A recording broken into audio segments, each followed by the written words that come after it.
El día de hoy me da muchísimo gusto hacer esta entrevista muy personal con el alcalde de Monterrey. Muchísimas gracias, Adrián de la Garza. Vamos a platicar de todo, conocerte, saber de dónde vienes, qué has hecho, tu trayectoria. Y bueno, es una trayectoria muy interesante, sobre todo en el ámbito de seguridad, porque vamos a ir recorriendo cómo se fue descomponiendo la seguridad en tu estado, cómo se fue recuperando y en dónde estamos ahora, cuáles han sido los aciertos, los errores.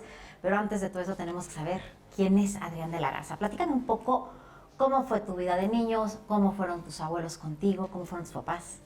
Bueno, antes que nada, gracias Vivi por la oportunidad de platicar con toda la gente que te ve y pues bueno, regresando a la pregunta, pues soy un ciudadano de Monterrey, nací en Monterrey, en Nuevo León, por supuesto. Yo no conocía a los abuelos de mi papá, o sea, es decir, a los papás de mi papá, yo no los conocí porque mi padre queda huérfano a los 6, 7 años aproximadamente. Primero casi recién nacido de mamá y luego de papá. ¿Cómo fue esa historia? Pues mi papá es del 32, o era de 1932, entonces, y no era propiamente de Monterrey, era de un municipio que está cerca de Monterrey, que es Cadereyta, Jiménez, Nuevo León. Mi abuelo era el doctor de ahí, de ese municipio, y pues como era en aquella época, muchas veces las madres, a veces en los partos tenían complicaciones o posterior a los partos. Entonces la mamá de mi papá, o sea mi abuela, muere cuando mi papá era pues casi un niño de brazos. Y mi abuelo fallece cuando mi papá tenía casi por cumplir 7 años. Entonces cuando fallece mi abuelo, mi padre se va con su hermano que seguía mayor, tenía muchos hermanos viviendo en Monterrey, ya no vivían en Cadereyta, hermanos mucho mayores, y los dos niños salen de Cadereyta, Jiménez, Nuevo León, para llegar a Monterrey. Pero además esto llama mucho la atención, cómo un chiquito que se queda huérfano de madre, de padre, acaba estudiando una carrera muy sólida, es abogado, fue procurador del Estado, tiene una larga carrera, tuvo una larga carrera en el mundo judicial y lo logra a base de mucho esfuerzo y criado por sus hermanos. Claro, sí, bueno, mi papá era un hombre que muy estudioso, leía bastante, tenía el hábito de la lectura y eso lo hacía un conocedor de muchas ramas, de muchas materias, y en el tema del derecho, pues fue un abogado litigante, y me queda mal decirlo porque fue mi padre. Don Filiberto de la Garza. Filiberto de la Garza, conocido allá en Nuevo León como abogado, tengo que, a lo mejor se oye mal que hable yo de mi papá, pero la gente me lo dice, un abogado distinguido, un abogado que se caracterizaba por su honestidad, por ser un abogado también muy efectivo, muy eficiente, abogado de empresas o de personas pues con mucho, muy distinguidas, vamos a decirlo. Con influencia sobre ti, porque tú acabas también estudiando Derecho y acabas trabajando. Una gran influencia sobre mí y mis hermanos, mis 2 hermanos hombres son abogados también. ¿Estrictos? ¿Te portabas pésimo o no?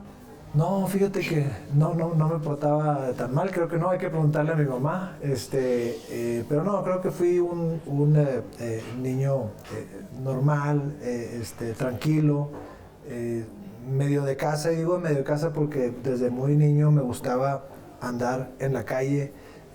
Yo fui desde muy niño de motocicleta, desde los 5 años andaba en moto, y yo lo que veo es que cómo que quisieron mis papás o qué pensaban cuando a los 5 años me soltaron una... Pero a tu esposa Gaby también le encanta la moto, ¿no? Sí, le gusta mucho la moto, le gusta salir... de hecho, los momentos de relax de nosotros es salir a andar en moto. No muy lejos, porque pues, no podemos despegarnos ahora mucho de Monterrey, pero en las carreteras de Nuevo León o de Coahuila, sí, andamos en moto, nos despejamos un poquito, es la terapia del aquí y el ahora de la moto. Tienes que estar pensando en este momento lo que estás haciendo y no en otra cosa. Estuviste en áreas de seguridad, estuviste en la fiscalía, estuviste en los juzgados, estudiaste, bueno, especialidad en ciencias penales. Platícame un poco cómo es tu ingreso a este mundo y cómo empiezas a trabajar en los temas de seguridad. Ahorita lo comentabas bien, o sea, quiere decir que sí le diste una buena estudiada. Sí, mi padre de alguna forma nos inspiró al tema del derecho, pero a mí particularmente en el tema de procuración y administración de justicia. Cuando yo era niño, mi papá era procurador de Nuevo León. Mi papá, siendo un abogado litigante con su despacho, lo invitan a ejercer el servicio público en la Procuraduría, y yo vi todo ese mundo. Y hay cosas que se aprenden en la sobremesa de tu casa, la verdad. Hay cosas que ya nadie te puede contar porque tú ahí las vives. Imagínate la sobremesa de mi casa con papá abogado, hermano mayor abogado, yo con esas aspiraciones, tíos también abogados.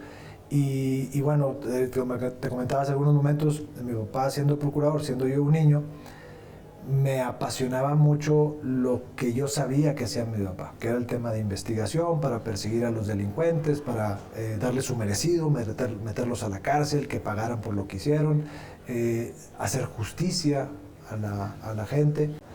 Cuando llega la decisión de qué estudiar, yo le pregunto a mi papá, ¿qué debo de estudiar? ¿Por qué, mijito? ¿Qué te pasa?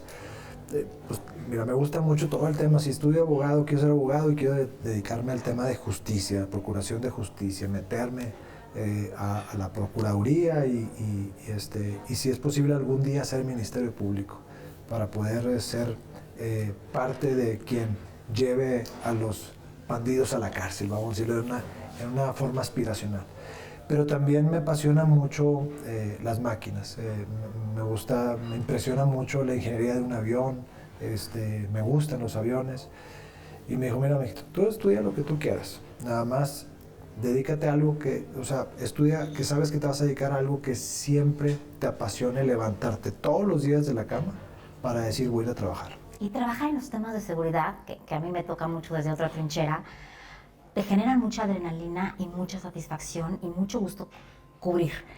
Me tocó a lo largo del programa que hemos hecho, que la verdad no nos conocíamos o no sabemos todavía, habrá que revisar videos, pero cubrir desde todo personal cómo pasó Nuevo León de ser uno de los estados más seguros, donde por ejemplo en San Pedro Garza García vivían muchísimos de los narcotraficantes, entonces de esa manera se mantenía muy seguro el estado, a que de repente cuando entras tú de procurador se vuelve una cosa muy muy complicada y hay enfrentamientos de los grupos criminales, estos enfrentamientos durísimos de los Zetas con el cártel del Golfo, donde te incendian el Casino Royal, donde iban todas las señoras en la mañana a apostar y de repente incendian el Casino Royal. Nos toca ver cómo se cubre, cómo robaban estos trailers y estos cementerios de trailers. Nos toca incluso cubrir muchos, bueno, no sé si estabas tú en la fiscalía cuando fue este ataque con granadas brutal. Sé que te tocan a ti varios atentados. Y fue un momento muy, muy complicado en donde se estaban disputando el territorio de los grupos criminales y tuvo que haber una estrategia muy clara de seguridad para que no se perdiera la seguridad en todo Nuevo León. 100%. Y mira, te decía hace algunos momentos que decido estudiar Derecho a final de cuentas y desde que empecé el Derecho empecé en materia de Procuración y Administración de Justicia. Yo trabajé en la PGR, trabajé en la Procuraduría del Estado y llega el año 2009, que la época de inseguridad realmente en Nuevo León empieza a partir del 2010. En 2009 matan a un secretario de Seguridad Pública, ¿no? Varios. En 2006 matan al director de la Agencia de Investigaciones, matan a un secretario de Seguridad de San Pedro en 2006. En el 2009 matan al secretario de Seguridad de García, casi entrando en la administración del 2009. Y si bien es cierto, la gente siente que la inseguridad se presenta en el 2010, la verdad es que fueron años en los que no se atendieron ciertas alertas que debían dar. ¿Quién eres tú y qué haces? Cuando yo llego a la Procuraduría, ya llegamos en medio de una guerra. Es decir, empezó en el 2010 y yo llego a la Procuraduría en el 2011. En el 2011 teníamos una incidencia delictiva terrible, teníamos un secuestro todos los días, teníamos 73 robos de vehículos diarios, la mayoría de estos robos con violencia. Teníamos un promedio, si mal no recuerdo, como 15 homicidios diarios. ¿Y qué hicimos? Una planeación. No puedes improvisar en el servicio público y mucho menos en materia de seguridad. Entonces la planeación era hacer una estrategia donde hiciéramos unidades especializadas, es decir, como cuando vas al doctor y tienes un problema de un cáncer, bueno, pues vas con un doctor especialista en el cáncer. En Nuevo León no había unidades especializadas de atender esa problemática. Una unidad especializada de combate al robo del vehículo, una unidad especializada de combate al secuestro, una unidad especializada de combate a la delincuencia organizada, entre otro tipo de unidades, en donde entendimos el problema, hicimos todo un esquema de metodología para poder combatirlo. Pero también tuvieron que trabajar para ser mucho más profesional en la policía, ya sea en esta academia de policía. Hicimos la Universidad de la Ciencia y de la Seguridad, es correcto, donde teníamos que formar a los policías que iban a ser parte de estas unidades especializadas. Estas unidades especializadas con protocolos, con procedimientos, con metodología, que estas unidades en su momento fueron consideradas como modelos a nivel nacional, y logramos que reducir el secuestro a cero, de tener un secuestro todos los días a 0 secuestros. Logramos reducir el robo de vehículo de 73 robos diarios, la mayoría de estos robos con violencia, a 7. Logramos reducir el promedio de homicidios de 15 a 0.5, es decir, ni un solo homicidio. Esto es bien importante porque son los delitos que le afectan a la sociedad. Bueno, estaba este cártel que ha sido de los cárteles más sanguinarios, que son los Zetas, y de alguna manera en un par de años, no fue de inmediato porque fue muy difícil, pero lograron sacar a los Zetas de Nuevo León. Combatimos a los Zetas, combatimos al cartel de Sinaloa, al cartel del Golfo en aquella época, y logramos reducir los índices de violencia que se estaban presentando en el estado de Nuevo León. Y tú te metías a los operativos, contabas que a rescatar a tus agentes que te habían secuestrado, a todo terreno. En varias ocasiones, obviamente porque es una pasión del servicio público en materia de seguridad, me pasó en muchas ocasiones andar en los operativos junto con los elementos de policía, dándole seguridad también en el sentido de que lo que hiciera, lo que pasara, iba a estar bien porque está el líder de la Procuraduría ahí con ellos. Siento que eso les daba mucha seguridad de poder actuar con mayor firmeza y sobre todo con mucha amplitud de discreción. Me tocó rescatar secuestrados, me tocó rescatar elementos nuestros que estuvieron en alguna situación difícil.